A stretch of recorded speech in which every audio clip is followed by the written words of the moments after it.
Sä mietit sitä asiaa vaan joskus yöllä. Joo, sitä on se vittun crippling ringe, joka tulee välillä Joo, jostain asiasta, siis just minkä sä näin. muistat. Haluat vaan lyödä pään seinään silleen, että vittu mä oon ollut tyhä. Jep. Eiköhän noita tuu ihan kaikille.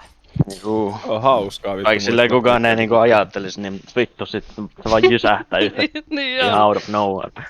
Sit kun todellisuudessakaan ei se nyt loppujen lopuksi yleensä oo mikään niinku supernolo juttu, vaikka on se kyllä vähän, mutta ei se on niinku sellainen, että sitä tarvitsis muistella vuosien takaa. Mut se vaan jostain syystä nolottaa niin vitusti. Itse muistelen aina sitä, kun vittu yhden pomon kanssa oltiin kahvilla ja sitten se niinku antoi niinku käden, sitten mä niinku kättelin sitä. Sitten se vaan, eikö mä sitä kahvikuppia, että mä oon sen vienyt.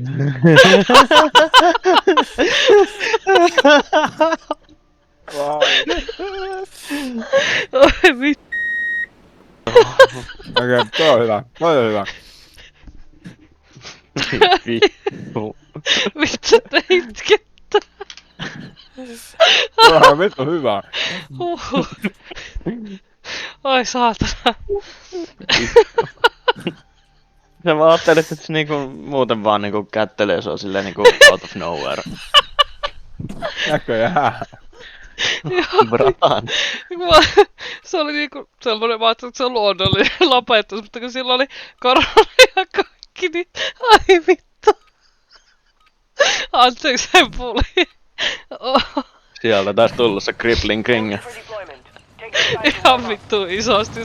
Tuo on asia, mikä palaa joskus aina välillä mieleen. Sitten mä vaan, ei vittu, mitä tää on tyhmää.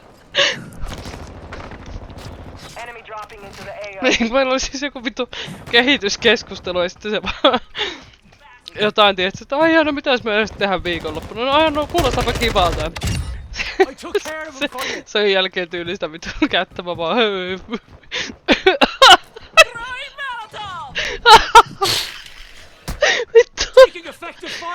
Mitä näitä edes pelaa, kun saa ajattelee tota asiaa. Tukee.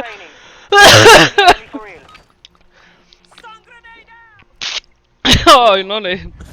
Kasataan sit.